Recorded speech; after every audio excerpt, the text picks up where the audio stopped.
Hello అండి. ఈరోజు మనకి 3:00 ఎపిసోడ్ టెలికాస్ట్ అవుతుంది. ఆ ఎపిసోడ్లో మనం చూడబోతున్న వెరైటీ వచ్చేసి జార్జెట్ శారీస్ అండి. ఇప్పుడు సేమ్ నేను కట్టుకున్నాను చూసారా, ఆ శారీస్ చక్కగా ఎలిఫెంట్ బూటీ వస్తూ కాంట్రాస్ట్లో బోర్డర్స్ చాలా బ్యూటిఫుల్గా ఉంది. పళ్ళు కూడా మనకి చక్కగా రిచ్ ప్యాటర్న్లోనే పళ్ళు వచ్చిందండి కాంట్రాస్ట్లో. ఇంకా కలర్స్ కూడా చాలా మంచి కలర్స్ ఉన్నాయండి. బ్లౌజ్ కూడా కాంట్రాస్ట్లో వస్తే సూపర్గా ఉన్నాయి. పార్టీ వేర్కి చక్కగా సూటబుల్. ఇంకా నెక్స్ట్ వెరైటీ చందేరి శారీస్ అండి. చక్కగా పార్టీ వేర్కి చాలా బాగుంటుంది. మంచి కలర్స్లో ఉన్నాయి. గ్యాప్ బోర్డర్స్ వస్తూ డిఫరెంట్ ప్యాటర్న్స్ తోటి సూపర్గా ఉన్నాయి శారీస్. పార్టీ వేర్కి చాలా బాగుంటాయి.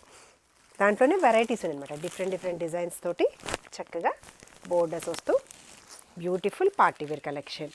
ఇంకా next variety daily wear office wear కోసం semi Dola silk saris with kalamkari pattern. ఈ bright and beautiful collection miss అవ్వకుండా ఉండాలంటే 3:00 ఎపిసోడ్ వాచ్ చేయండి. రెగ్యులర్ అప్డేట్స్ కోసం మా ఛానల్ సబ్స్క్రైబ్ చేయడం మర్చిపోకండి. Thank you.